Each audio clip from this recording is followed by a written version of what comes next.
What is up, LvLUp Nation, and welcome to the December 3rd edition of LvLUp Live, your home for gaming and esports news, brought to you by OTN Media. My name is Fiasco. We're all friends. You can call me John. And that stud over to my side, to your screen left, if you will, he's the king of the courtside. He is the gaming king. He is my friend Joey. What's up, buddy? Yeah, I don't know if I'd go that far. The friend part. No, I'm wow. I'm kidding. The gaming king thing. I get some games in here and there, but I am very far from the king of gaming. But John, we have a lot to talk about today. Not a ton of big news, but a lot of little things that add together for some big stuff. How am I going to recover from that? That was just brutal. My nation, I don't know if you want to anymore since Joey is attacking his co-host. But I guess give the show a follow. You can find us on Twitter and Facebook at LvLUp Live. At LvLUp Live, it's fine. It's fine. I'll just cry myself to sleep, Joey. And while you're on Twitter, give me a follow. That's the only person you need to follow. That's at Fiasco. We're not gonna plug Joey at Courtside King on Twitter at all. Not one bit this episode, because he is very, very, very mean to his co-host. I feel like you want to say something, Joey. No, I'm just looking at chat roasting me over there. Yeah. But John, I think we have to also touch on this vignette mode you're rocking tonight. We kind of got that light side versus dark side thing working. I like it. I have to call you Vignette View Vincent tonight. Was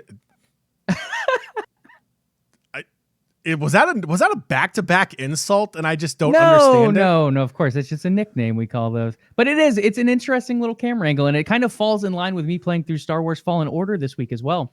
Okay. Got a little light versus dark mode thing going on.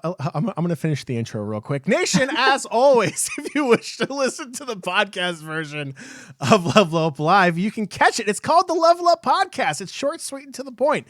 The LvLUp Podcast is available on Spotify, iTunes, Google Play, and Stitcher. And since you're listening to the podcast version, why not leave us a really cool review? Reviews do go a long way, help reach new listeners, and help promote the show. We appreciate it. We appreciate you. We appreciate all your time that you give to us here on the show and on social media and listening to the podcast as well. So we do appreciate if you take a moment to leave us a really awesome review. All right, Joey, some redemption time. Are you going to be nice to me? Because if you are, you're going to tell me what we're talking about today, because I don't know. John, we are talking a number of different partnerships, from esports orgs to gaming companies. We're going to dive pretty deep into them. We're talking Fortnite's new season, Sea of Thieves, hitting some new plans on the seas, a few other new game studios in development, and more. All right. So, Joey, it seems like it's going to be a pretty straightforward episode today. I like it. I like it a lot. A lot of really cool topics we're going to be hitting on. But before we can even do that, Joey, it is a Thursday. Friday's tomorrow. If you're listening to the podcast when it comes out on Friday, guess what? Tomorrow is Saturday. It's awesome. This show is perfect. The perfect way to start your weekend. So, Joey, let's get into the weekend vibe here. Let's get into the weekend mood. What is your beverage of choice for today on December 3rd, our first show in the last month of the year of 2020? First show in the last month, and I'm back to the bourbon barrel, ladies and gentlemen. We are going Woodford Reserve again. The fine bourbon is back out on the table, and I am ready to sip. All right. Mine's unique. Mine's a little different. This was actually given to me as a gift. I've never had it before. It is 12.5's Rebel Hard Coffee. So it's not a hard seltzer. It's a hard coffee. And it is a limited edition peppermint mocha latte spiked with alcohol. I don't know how I feel about this. It is a cool 5% alcohol in content. So it is I guess it's Christmas themed since it's peppermint mocha, but does it have caffeine in it? It does. Yes. It has 100% coffee bean. So it's actually legit coffee. Interesting late night choice. I like it. Yeah. I mean, caffeine doesn't do anything for me, Joey. We all know this by now. Okay, hold on a second. We're going to crack it open here. We're going to give a little shoutsy here on there you go. So if you're looking there, congratulations. Never heard of this company before. I know it's appearing backwards on stream. It's 12.5's Rebel Hard Coffee. So there you go. Let's give it a little sipsy here. That's dangerous. You can't even taste the alcohol. It straight up tastes like a peppermint mocha latte. Like you don't even. It is. For those who don't like eggnog, like me, I hate eggnog, and you can spike eggnog, it still tastes bad. This is really good. I'm in trouble. Oh, sir, if you spike eggnog the right way, you don't taste any of the eggnog. But just in case chat gave me a hard time, I do have a shot of tequila here. So we'll see when during the show I break out the shot of tequila. I'll be paying attention, chat. I'll be paying attention. Pick your topic anytime throughout the podcast. If you guys can all agree on when I take the shot, I'll take the shot. It's fine. Simple as that. We're gonna get the chat engaged today by getting one of the co-hosts drunk. Joey, while I will be inebriating myself throughout the show, how about you lead us into gaming and esports news? How about that? Let's do it. Let's go into gaming and esports news. Okay, time out. Someone in chat, B. Allen, drinking eggnog dry? Like, are we talking no alcohol? Eggnog in general. That's questionable. We're talking about drinks of choice. What in the world? Eggnog without alcohol. Now that's an experience. No, so he is talking about eggnog without alcohol in it. Wow. Which even with alcohol, I don't think it saves it. Usually alcohol cures everything. We're on a streak for bad advice on this show. We're replacing addiction with another addiction. All right, Joey, let's get into it. Diving in, we have another big Sony developer really coming over to Microsoft here as well. Former Insomniac and Naughty Dog senior lighting artist James Gard has joined 343 Industries. So diving into this a little bit more, Halo had a showing back in July. It didn't meet a lot of people's graphical idea of what next-gen gaming should look like. So they've been doing some tweaks. They delayed the game launch from November. I think it's going to come out sometime between March and June of next year in 2021. If I had to guess, probably May range. But it's been delayed, and a lot of that, at least assumption-wise, is based on the graphical fidelity that they showed in July. Now you bring on a big name. You bring on someone who has done lighting for big games with Insomniac, like Spider-Man. With Naughty Dog, he worked on both of the Last of Us titles, I believe. Now he's coming over, joining that 343 team, and I feel like it's players like this who are going to be able to put this game over the edge. Now with someone that has really been acclaimed for lighting in previous games before, joining in for Halo, one of the games that the biggest critique so far from what people have seen is that lighting. This is one of those guys that could be a finisher for this game as it potentially prepares to launch next year. Don't you just love it how we as gamers have gotten to that point where we can be so critical of a game's graphics that we can go, you know what? This looks good, but the lighting sucks. I think I love the fact that we've gotten to that point as a gaming community that we can be that nitpicky over stuff like that. But no, I do agree. I think the lighting was definitely something they needed to work on. Obviously, what we saw was still a very early build of the game, so it's something that they are obviously fixing. And by going out and getting, James Gard, who has that background of lighting in video games, that shows that they're addressing exactly what the community said was their biggest flaw so far. So I think it's a smart move. It makes a lot of sense for 343. Okay, so I want to dive into this a little bit deeper here. Not necessarily James Gard, but the Halo graphics in general. Chat brings up some interesting points. So when it comes to Halo, John, a game that's been around for decades now, Halo 1, that legendary feel, that no sprint feel to the multiplayer as well, versus a Halo 4 and 5 that bring those kind of, we can't really call them next-gen graphics, but future-gen graphics in the sense of going from the Xbox 360 and the original Xbox to that Xbox One generation. What are your thoughts between graphics? When it comes to Halo, do you want that classic feel when it comes to the graphics? Or do you want that next-gen Last of Us, God of War style, really intensive graphics in this style of game. I think there's something to be said for having more of an original graphic feel. Like, yeah, I get it. Graphics have evolved like head and shoulders above of where they were when the original Halo came out. But like, if you're going to be having something that is a nod to the original, if it's a remake, like, yeah, cool. You can up graphics here and there. You can do things. But overall, like, if you were to completely remaster a game and completely change it, I don't know, part of me feels like you lose some of like that nostalgia. You lose some of that magic that made that game what it was. A prime example, one of my favorite video games of all time, Metal Gear Solid. There was a remastered, like legit 3D model version of the original Metal Gear Solid for PlayStation, the original PlayStation, done, and it looked great. It was fantastic. It was absolutely amazing. But at the same time, it was kind of like, it didn't feel like the same game. It didn't have that same kind of like, OG feeling to it. Like, I don't know. I mean, that's just me. I know a lot of people would rather see it upscaled to different, to modern day graphics, kind of relive the game in modern graphic design. But at the same time, I just almost feels like it loses what makes that game great back like originally when it was first created. Yeah, I feel like there's definitely that nostalgia factor to it. And the other argument is sprint as well. Yeah. Some Halo players hate the idea of sprint being in the game. Others are like, you look at Call of Duty, you look at all these big titles today, almost every one of them has sprint. Sprint is just what gamers want today. So it's just, there's a lot of back and forth between graphics and the sprint feature. Overall, I hope they do it well. I think I kind of want a balance of the in-between, to be honest. I don't need like crazy next-gen level graphics, but I do like the idea of a little bit of that classic appeal too, with the gun art, with the enemy animations. I think there could be, if not a full transition into that classic style, I think some kind of Easter eggs here and there graphically could be a nice touch for Halo fans that have been around for a while. Yeah, just have like that one boss that's like 21st century graphic level, while everything else is still like OG Halo 1 kind of graphic.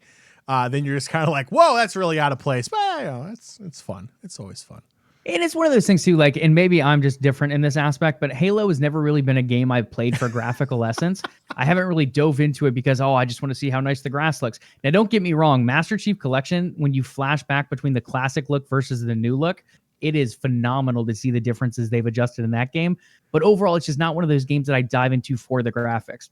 If I'm going to play something graphically, it's going to be a God of War, a Gears of War 5, something that has really been known for its graphics on these platforms versus something that might not be as known for the graphics as it is its multiplayer gameplay.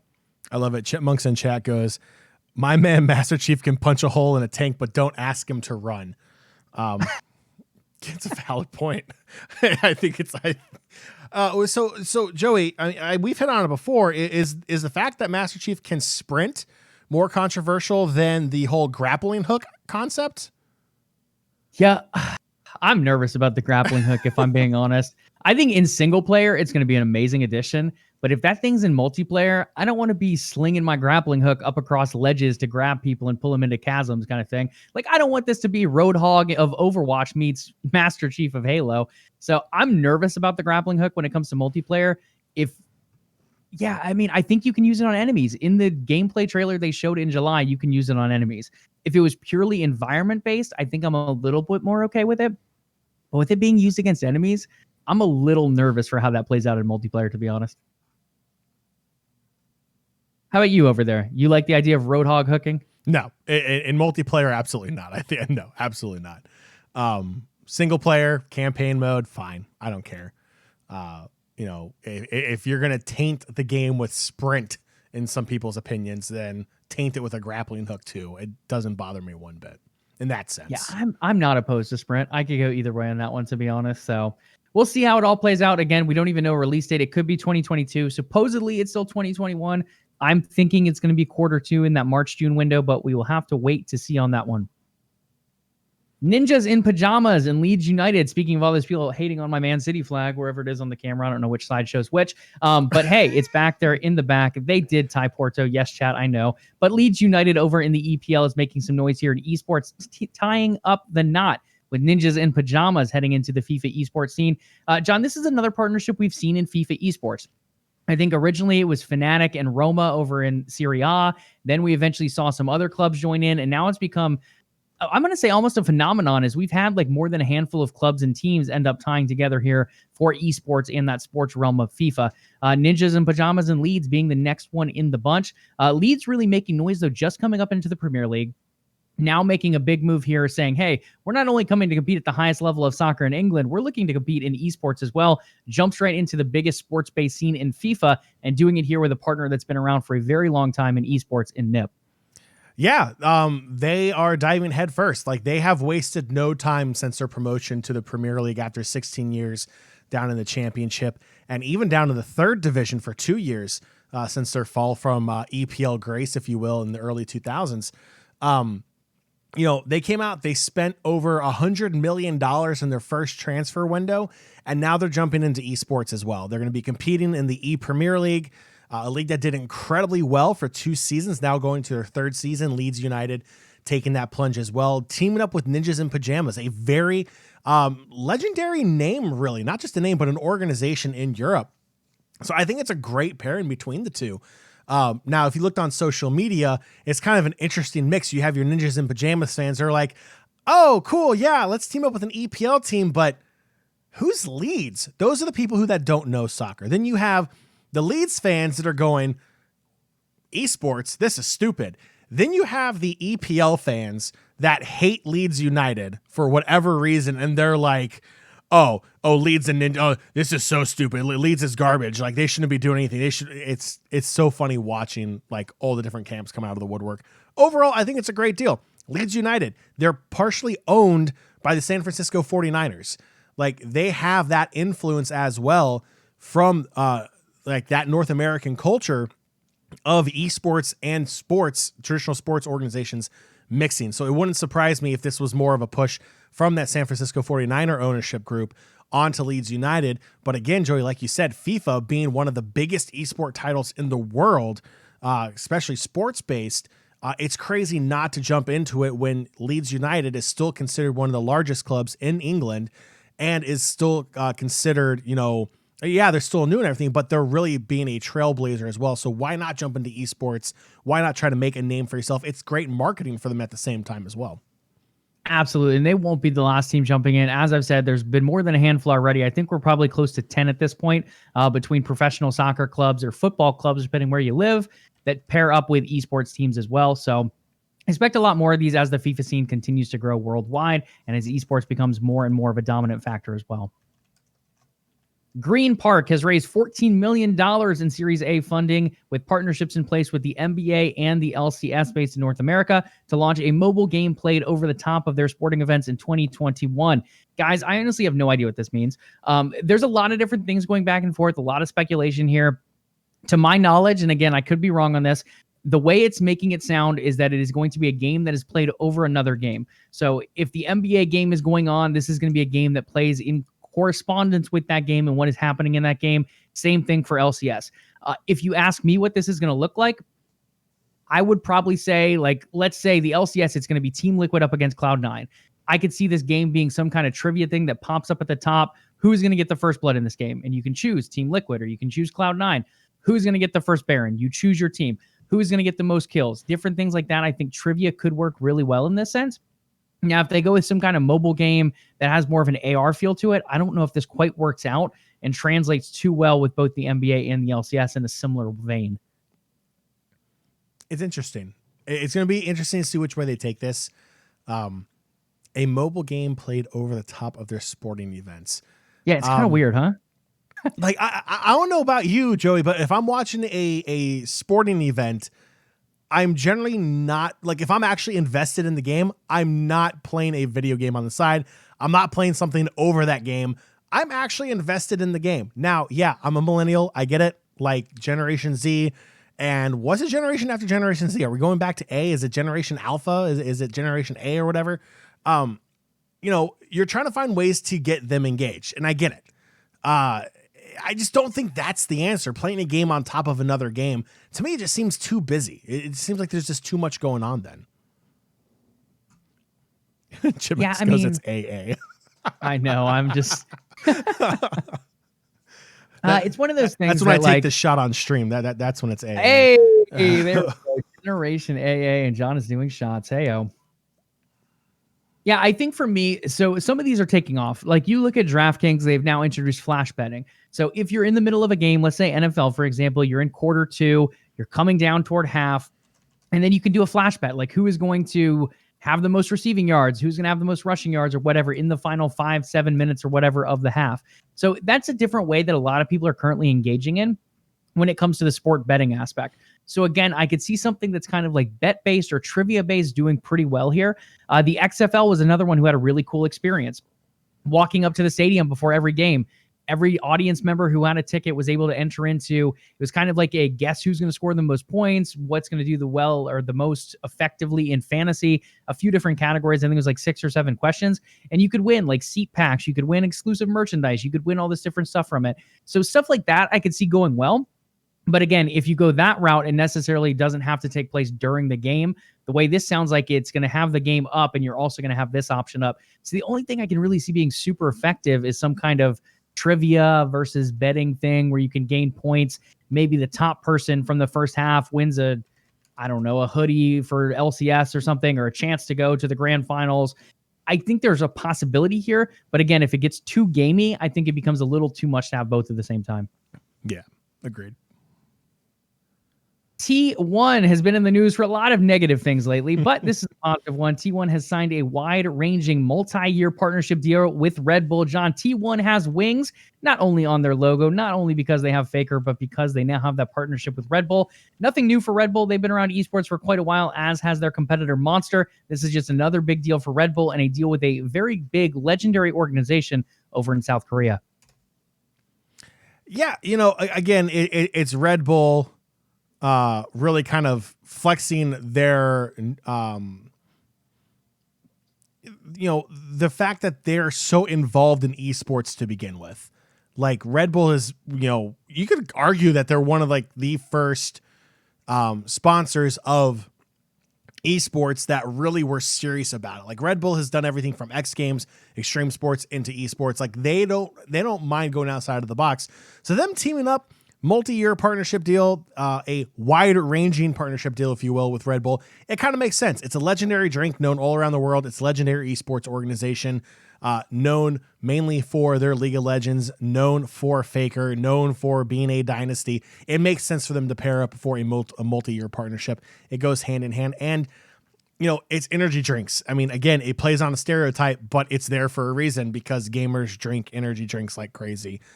So there you go. Makes sense.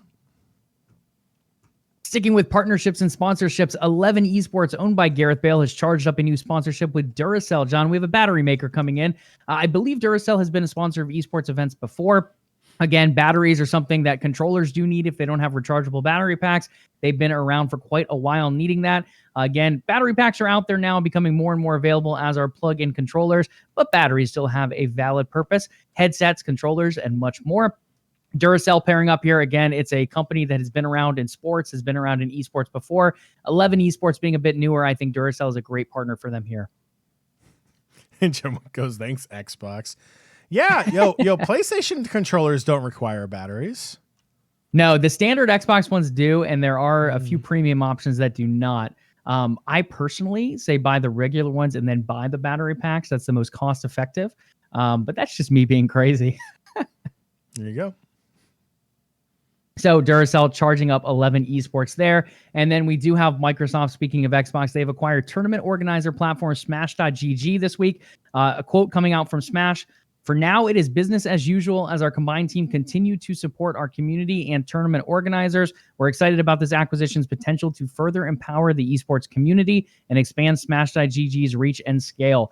John, what are your thoughts overall on this partnership? So Microsoft, they have come out, they bought a number of studios, 23 in fact, over the last couple of years. That Bethesda deal coming here for about $7.5 billion or $7.1 billion just a couple months ago in September.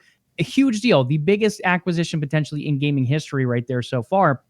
Now they're coming out, not only looking at those game developers, but diving a bit more into the esports realm as well. Now, we've seen them do a little bit before. They jumped into the streaming platform area up against Twitch and YouTube. Twitch and YouTube were pretty well established at that point, and Mixer did die off a couple years later. Now, when it comes to tournament organization platforms, though, I feel like Twitch Versus has a long way to go. And I also feel like Battle5's footing is not the strongest. So I feel like this is a space that Microsoft buying into at this point could make some noise in potentially. It makes a lot of sense. It's nice to see Xbox isn't giving up on Xbox. I'm sorry. Microsoft isn't giving up on the idea of being involved in gaming in some sense when it comes to broadcasting, when it comes to tournament organization. I like this. Smash GG is, it's a site we've used before. It's a site that, a lot of organizers like. But for whatever reason, it just wasn't working out for them. So here comes Microsoft, who, like you said, Joey, is swooping up studios left and right. Like they're a kid in a candy store, just picking up candy nonstop, just studio after studio after studio.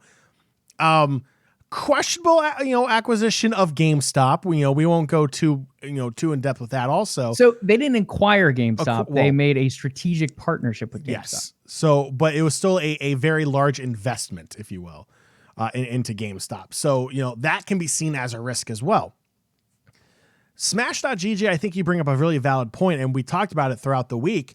Like you said, the competition for Smash GG, it's like you said, it's not as saturated as like you're going up against a Twitch and against a YouTube gaming. It's more competitive, and it feels like Microsoft, who has recently been really fixing their Xbox app on the PC, have really fine-tuned the operating system for Xbox. They've really done quite well with how a lot of their software has been working. I feel like this is a great opportunity for them to take what Smash GG has and build upon a decent platform already. Obviously, they're going to put their Microsoft touch on it, but I don't think that's going to be a bad thing. I think this is really going to help propel Smash GG, and I think you made a very, very valid point with Twitch Rivals. With it's Twitch Rivals, right? Am I blanking on the name again? Twitch Versus. I'm sorry, Twitch Versus. Like you said, it does have a long way to go. It is a very rough platform at the moment. There's definitely potential, but there's a lot of things they need to fix. Smash GG has a lot of those things fixed going forward. I think it's incredibly smart for Microsoft to dive in with Smash GG. I think it's super smart for Smash GG as well. And I believe, if I'm not mistaken, everyone keeps their job with Smash GG, right? No one's going to get laid off as that we know of as of yet. Like Microsoft is fully committed to keeping that entire staff on board, right? Absolutely. Yep. The whole staff will still be on board. So, it's a win-win, job security for the great people at Smash GG. Now they have the back end of Microsoft. They're going to be able to do more. They're going to be able to explore different avenues on what they can do on that. And who knows, maybe we even get a mobile Smash.gg app to really help out as well. We don't know. I think it's going to be absolutely fantastic for Smash GG, and I think it's going to be great for Microsoft as well. Yeah, and I think the other thing to touch on here, we can't go too much into it, but Smash.gg was not doing great monetarily as of recently. With the pandemic, they've lost a lot of their business with the in-person events that they would help out with. So with those going completely online and a lot of them being canceled outright, Smash.gg was not doing great monetarily. So this Microsoft deal is one that they were shopping around for. They talked with a number of different companies. They were looking at acquisitions. They were looking at partnerships. In the end, Microsoft's goals seem to, I guess we can say, align best with what Smash.gg was looking for.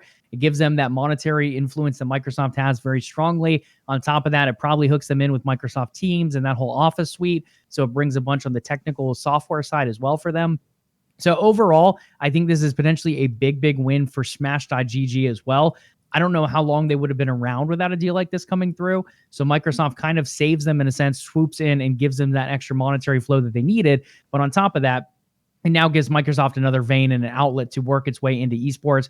MSN Esports launched recently. I think it has a lot of work ahead of it if it wants to compete with Juked and PopDog and those different filters out there. So there's a lot of work there. Smash.gg, again, I think is a good platform for a lot of reasons. I think its homepage needs some work. I think discoverability is not the greatest on it, but it does have a loyal community behind it. It does have a decent footing out there. And I think there is definitely room to continue to grow as a platform, as well as communities just jumping in and communities that are really committed to Smash.gg over some of the competing platforms currently. So I'm excited to see how that goes. Additionally, Microsoft CEO Satya Nadella told shareholders this past Wednesday at a shareholder meeting that the company is absolutely very, very much focused on gaming. So guys, I can't tell you exactly what that's going to mean, but I would assume there are probably more acquisitions coming in the near future, as well as some pretty cool announcements around gaming as well. Other news, Fortnite's new season is underway. John has re-downloaded it. He is hyped to dive back in and jump off of the battle bus once again. Correct, sir?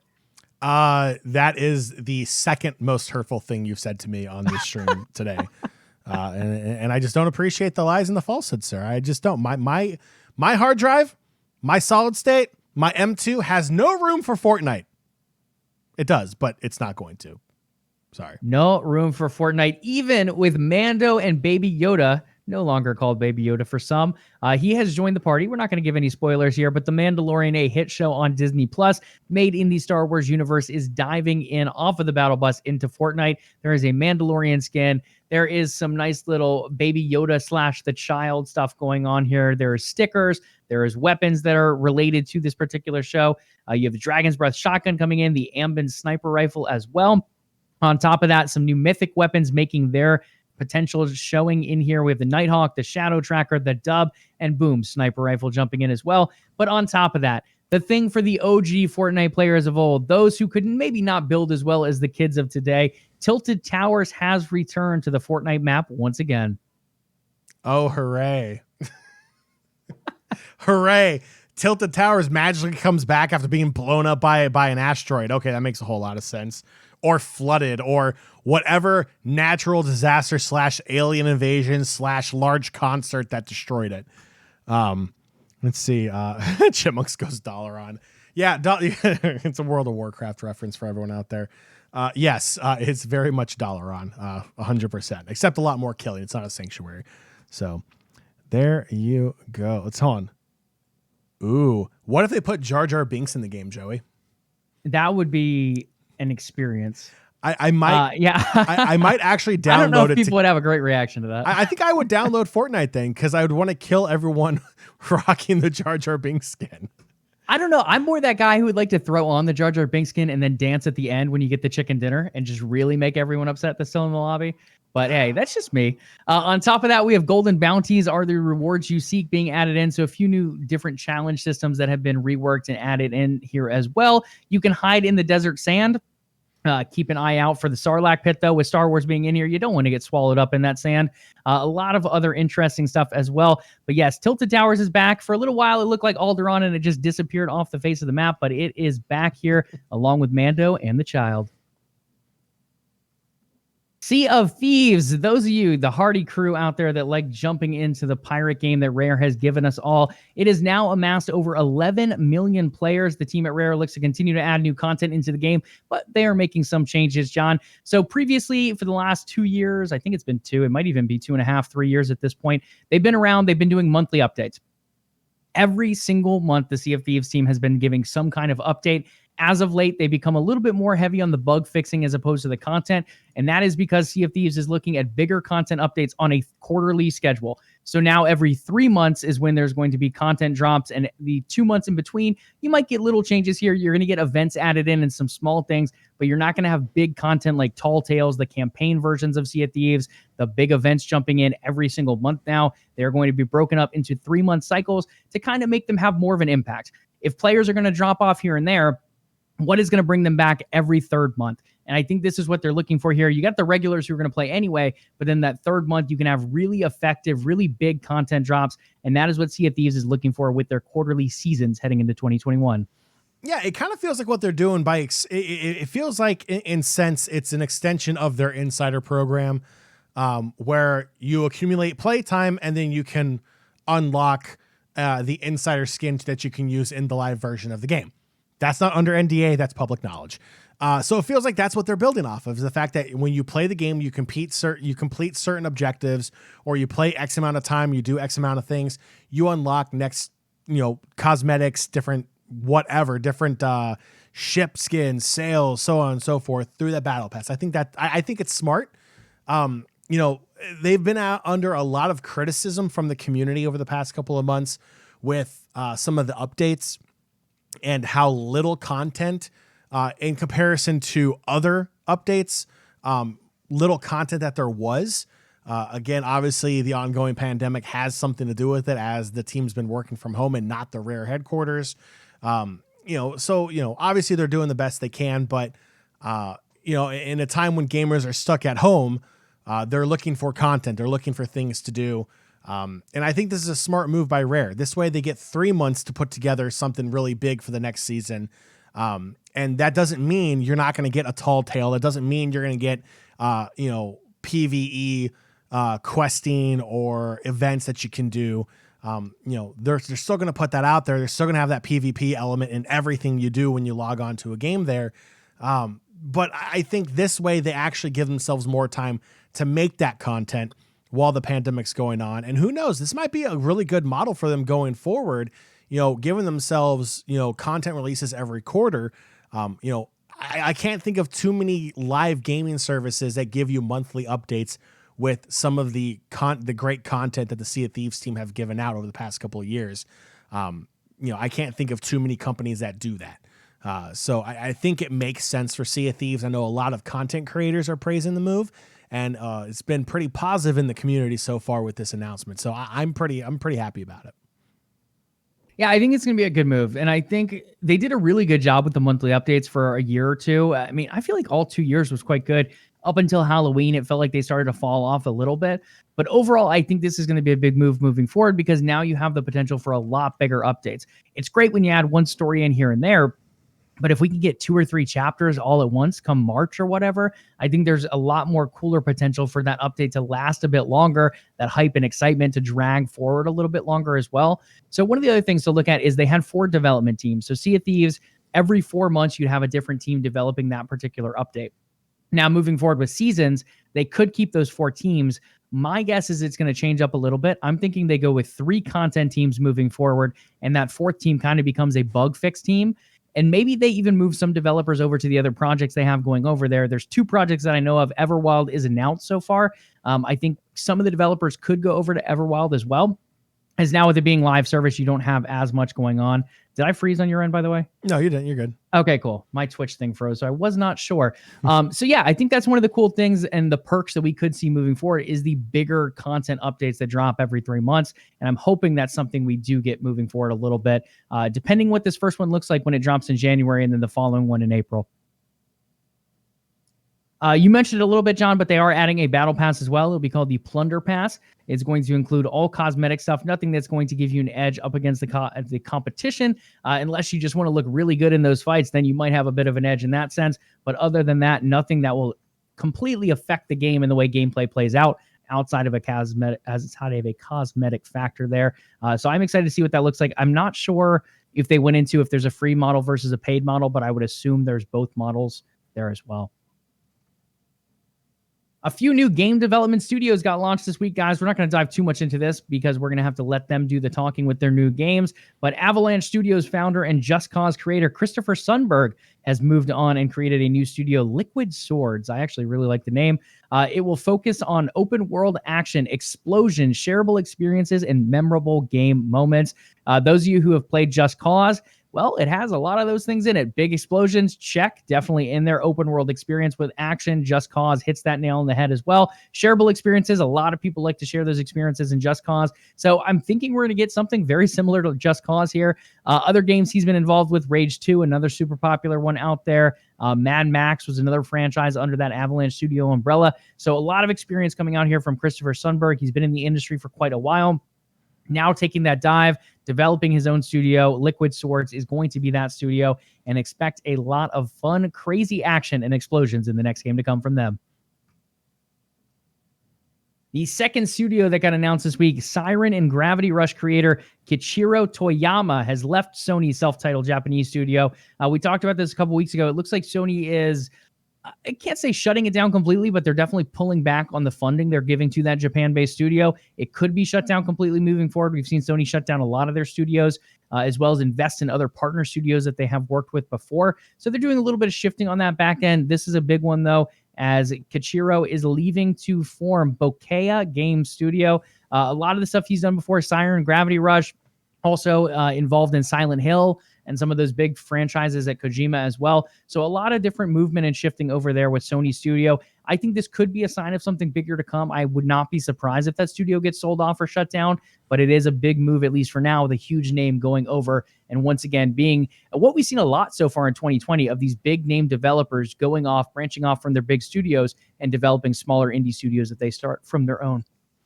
Yeah, it's so I'm excited to see what that comes with. Yeah, it's definitely going to be weird for Sony going forward, because they are going to have to make that decision.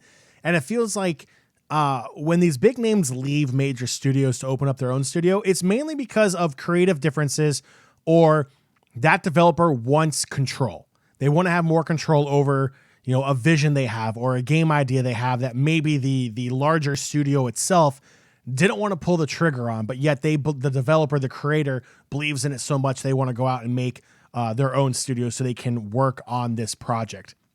And sometimes it pays off, sometimes it doesn't. But it's definitely concerning with the Sony studios if they keep losing people, whether it's to independent studios, whether it's to other studios, whether it's to create their own studios, whether it's them going to Microsoft. It's definitely going to be a weird period for Sony going forward, whether they're going to continue to fund it or if they're going to continue to scale back. They're kind of in that limbo period where they're going to need to either make up their mind and continue funding it or look to sell it off. So it'll be interesting to see what Sony does there. Absolutely. Upcoming, guys, some game releases. We talked about a couple of them last week. Immortals Phoenix Rising dropped today from Ubisoft. We have Call of the Sea, my kind of indie under the radar title of the year, is coming out, I believe December 8th was that one. Cyberpunk, giant game, very big potential for game of the year next year, because once it's after November 2020, it becomes 2021 Game Awards. That is Cyberpunk 2077. Definitely a big one to check out there from CD Projekt Red over in Poland. A lot of good stuff coming out again in December, and you still have that next shipment of consoles potentially of the PS5 and the new Xbox consoles coming as well. In addition to that, the Game Awards are next Thursday, December 10th. They will kick off at 6:30 p.m. Eastern Time. There's going to be a panel that kicks things off this year. It's going to be hosted by Jeff Keighley and involving AMD's Lisa Su, the CEO of there, Xbox's Phil Spencer from Microsoft, and EA's Laura Miele. They're going to be discussing what lies ahead in the next generation of gaming. So that's going to be talking a little bit about what consoles look like in particular. So with AMD, they are the chip maker of both the PlayStation 5 and the Xbox Series S and X. They're going to talk a little bit about maybe do we see those next-gen upgrades partially through like a PS5 Pro, another Xbox version? What does that look like as consoles kind of evolve more into a PC type of base setting as opposed to just that living room console that they have been in past generations? On top of that, gaming, when you look at a lot of these games, the photorealism is becoming more and more crazy. AMD's competitive pricing in the graphics card market is also a very interesting point to touch on with Lisa Su over there as well. And then you have EA with loot boxes. So who knows? That could always come up too. And they're copy and paste good stuff over on Nintendo Switch's FIFA. So who really knows where this panel will go? But some really good speakers over there in Lisa, Phil, and Laura. So I'm excited to see what that ends up being like. In addition, John, we can now officially announce LvLUp is looking at co-streaming the Game Awards as well in favor of Jeff Keighley there. So as the official stream will be going on, we're looking at being a co-stream partner for that. So in place of Thursday's show, we are looking at joining the Game Awards stream there. We'll be giving a little bit of commentary as the stream goes. We won't talk through trailers. We're not those kind of people. We will play those trailers nice and easy for you guys, but then break them down a little bit and what we might see ahead of that show as well as we get ready to dive into there. Monday's episode, we're also going to make a little Game Awards heavy. We'll probably dive into our award nominees and who we think should win the category, as well as who we predict to actually come home with that category as well. Anything else on the Game Awards, John? I am stoked, actually. I could really care less about a lot of the awards, to be honest, but I think we're going to get some pretty hype trailers coming out. Yeah, I'm pretty stoked for the trailers. I'm stoked for that panel beforehand. Lisa Su, she's amazing. Everything that she's been doing before AMD, AMD... For AMD, a company that played second fiddle to Intel and NVIDIA for so long, in the past 5 years have been absolutely just pouring gas on the fire. And they have really jumped leaps and bounds. And now they're competing with, and in a lot of cases, beating Intel and NVIDIA in a lot of the technology they're putting out there. It's been absolutely fantastic watching AMD grow over the past 5 to 7 years. under Lisa's leadership there as well. So I'm excited for that panel because like she's so straightforward. She gives you exactly what's on her mind, and she tells you like it is, and it's amazing. If you have not watched any of the AMD press releases or presentations or anything, definitely check it out. It is so nice and refreshing to hear people talk to you as if you're not a computer scientific engineer. Like you're a typical consumer gamer looking for the next best thing to put into your PC tower. It's so nice and straightforward. She's fantastic, and I can't wait to watch that panel as well. Yeah, absolutely. Lisa also just oozes confidence when she's on that stage. You know, she trusts her product. You know, she believes in what they're doing there at AMD. Same thing with Phil Spencer as well. I love the fact that he shows humility too. He comes out and says Xbox One did not go the way we wanted it to. He eventually took over later on in that generation. And since then, so much has changed for Xbox. They've become so much more consumer friendly, similar to what we saw in the Xbox 360 generation. Now investing in game studios, looking at bringing that first party content, play anywhere, giving you that license for both console and PC to go back and forth, bringing all of their games first day to PC as well. So they've just made a lot of good gamer ahead approaches and a lot of very honest decision making there coming up from Phil. EA's Laura Miele, I can't really speak too much for. I've actually never heard her speak before. But if she's in the crowd with Lisa and Phil, I would assume she's probably pretty high up there as well, because Phil and Lisa are some of the top not developers, but names really, as well as personalities in the gaming industry right now. So I'm super excited for that panel. Again, that's going to be 6:30 p.m. Eastern time on Thursday, December 10th. And after that, it will lead into the Game Awards and LvLUp, which will be kind of a special Game Awards edition co-streaming alongside it. Heading into weekly eSport Game League updates before we wrap up today's show, the Year's Esports Winter Major kicks off on December 11th with the top teams battling out to decide the Split 1 champions. Again, this is still about a week or so away. It's about exactly a week away at this point. So they're going to be battling out for that Split 1 champions, a new format that Gears of War is running this year, where they have broken their season up to splits, similar to what we see with Overwatch League at times pre-pandemic, as well as League of Legends with those 2 splits as well. So I'm curious to see how that ends up playing out for a smaller esport title like Gears of War. Valorant, up-and-coming esports title. First Strike tournaments, they kicked off today, John. December 3rd, they ended up kicking off for NA and EU. I can't speak for the NA ones, but the EU ones did take place in the LEC studio for League of Legends, and they looked sick with the layout. Overall, it looked really good. Valorant's one of those games that it's a little bit of an acquired taste when it comes to watching the games, as they do play out quite long. Some of those games toward that 45-minute mark overall. So they do take a little bit of that energy there as a viewer. But if you're into CS and that pinpoint tactical shooter style, Valorant is definitely a game to check out. And again, those tournaments kicked off today, so you can check those out throughout the rest of the week on those respective Valorant channels for the First Strike tournaments. Okay, John, I think that does it. A little bit of a shorter show this week because we do have a lot going on. Oh, actually, we should talk about the Winter Bash before we wrap up today's show. Do you have the image with the schedule? Of course not. Let me pull it up real quick. It's in the upcoming events channel. Well, you can't get the Discord. Let me. I'm just going to pull it up on Twitter real quick. It's fine. Okay, perfect.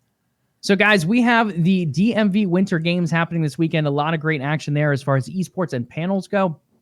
To get into the eSport tournaments, it was Rocket League and Overwatch and FIFA this time around. There were qualifiers. So if you're not qualified yet, you're probably a little too late to join into those at this point. But there are going to be a lot of great panels when it comes to gaming and esports. We have the whole schedule. It's posted on OTN's Discord server. That's discord.me/OTN in the upcoming events tab at the top. But John is going to show you the schedule live here on stream for the Twitch viewers as well. Just to give you a quick breakdown, the action starts tomorrow on December 4th, 5 p.m. Eastern time. It's going to be on twitch.tv/GameGymEsports if you want to catch all the action. Joey, you and I are involved in this, of course. We're going to be calling some of these matches. We'll be doing the FIFA Championships. That's going to be powered by VYSA Gaming and Esports Fair Play. Dana and Pat are good friends here on LvLUp, as well as OTN Media, helping put that one together as well. Then 6 p.m., Joey, we have back-to-back double duty. Bring your throat lozenges and bottles of water. It is the 3v3 Rocket League Championship of the District Esports League. Will be taking place at 6 p.m. Eastern as well. And I think that's a pretty good way to kick it off, Joey. On Saturday, there's going to be a lot of great panels. To cap it off on Saturday, you're going to have an Overwatch 6v6 tournament that's going to be casted by the GM of the Washington Justice. And there's going to be one other person. I'm blanking on. Do we know who's going to be joining Pri for that? I believe the head coach is going to join. Okay, so it's not 100% Supreme. sure though. Yeah, I believe it's going to be Supreme joining. So Pri and Supreme will be doing the casting for the 6v6 tournament there for Overwatch, which is going to be really, really cool. Sunday, again, some more amazing panels as well, and a lot of really cool speakers that will be coming out to chat with the community and chat, taking live questions. Then we're going to be capping off Sunday and capping off the Winter Games with the 1v1 and the 2v2 Rocket League championships for the District Esports League. Joey, we're back on Sunday. At least we get a day break there to recover our voices there a little bit. But 5 p.m. and 7 p.m. respectively for the 1v1 and 2v2 championships there for Rocket League. It is going to be an action-packed weekend. Joey, is there a panel you're looking forward to? I actually haven't looked over the panels yet. I did watch a ton of them, though, when it came to the Summer Bash. I thought there were some really great panels. You had people from Events DC coming in. You had people from IGN coming in. A lot of different great organizations represented there. I think this is no different. You have a Teo on here, an esports attorney on here, Washington Justice, Wizards District Gaming, the Washington Mystics. iCivics is on here, VGBC, Advocate.gg. A lot of different people coming in. So definitely check out the schedule, guys. If there's a panel you are interested in, it is definitely worth checking out. If Summer Bash has anything to show for it, Summer Bash went extremely well. We raised $11,000 for charity. The panels had great attendance, awesome speakers. Definitely another good event here in Winter Games. Well, Joe, I do have 2 panels that I'm really interested in, so I'll go ahead and answer that question for you. On Saturday, 3 p.m. and 4 p.m., the mental health and gaming space panel. It's going to have the gamer doc, Dr. Sarah Hayes as well, and also One Wild Walnut from 76ers Gaming, from the NBA 2K League. Mental health education is something that means a lot to myself. So I think in a gaming space, in an online world where a lot of content creators put themselves on display for everyone for entertainment, whether it's on Twitch or YouTube, or whether you're a casual gamer online, you're still exposed to online chat, online voice chat with a bunch of strangers. We've all heard in the news about the impact that words and actions have on people over the internet, especially during a pandemic when it's hard to have face-to-face contact. It's really difficult to kind of break down those verbal cues online. So I think panels like this that address the ongoing mental health crisis really in the world, it's something that needs to be talked about more often, especially in the gaming space. I think that's a very good panel with a very strong lineup, 2 doctors that specialize in mental health, as well as a player who is in that spotlight, given his own personal story about his journey with mental health and gaming as well. So that's one that I'm definitely going to be tuning into. I think it's going to be absolutely fantastic. Then 4 p.m., Artists, Gamers, Music, and Creativity. If anyone who interacts with me on Discord knows I'm a big music junkie. I think music can really set the mood in not just a movie and a TV show, but also in a video game. Can make you feel fear, can make you feel suspense, can make you feel hyped.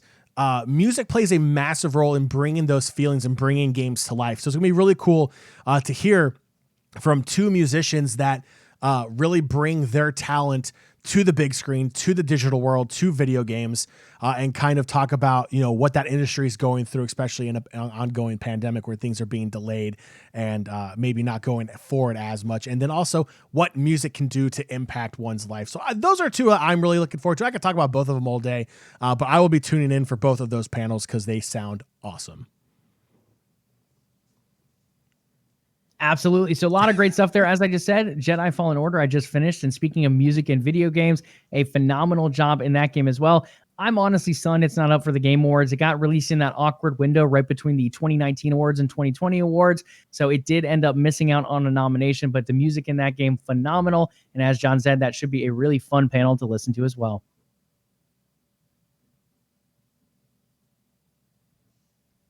I have to do all the slide transitions and everything and get it back before we can get the closing underway here, Joey. It's insane.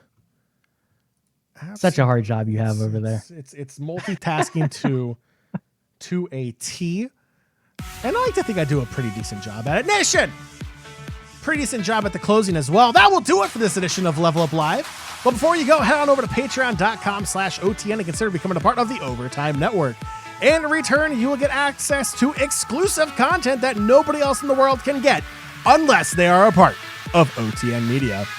If you haven't already done so, make sure you are following here on Twitch, whether it's a follow, whether it's a sub, whether it's an Amazon Prime Gaming sub, or whatever name they're going by now for that, to catch the next episode of LvLUp Live on Monday. And if you do listen to the show on our podcast feed, please do leave us a review. The LvLUp Podcast is available on Spotify, Stitcher, iTunes, and Google Play. We would love to hear from you. In fact, we love to hear from our community so much. There's other ways you can reach out to us. Joey, what other ways can the community reach out to us? LvLUp Nation, head on over to Twitter and find us at LvLUp Live. That is LvLUP Live. In addition to that, you can follow the umbrella company OTN Media on Twitter and Facebook as well at OTN Media, and on Instagram at OTN_media. Last but not least, as John said, we really respect those Prime subs. We love them over here on Twitch. We also like follows. We like people in chat. Just come on over and visit twitch.tv/OTN Media. This show, LvLUp, Mondays and Thursdays at 8 p.m. Eastern Time. And again, a special Game Awards show next Thursday running alongside that show. All right, speaking of Prime subs, shout out to Spitfire. Thank you so much for the sub as well. Make sure you tune in this upcoming Monday, December 7th, as we cover the latest and greatest in gaming and esports news. Do your ears and eyes a favor. Hit that sub and follow button to know when the next episode of LvLUp Live is ready for your listening and viewing pleasures. We'll catch you all on Monday. Have a great weekend. Tune in to the Winter Games if you have time this Friday through Sunday. And we will catch you all on Monday. Remember, be nice to your fellow gamers online. And Joey, as always, LvLUp.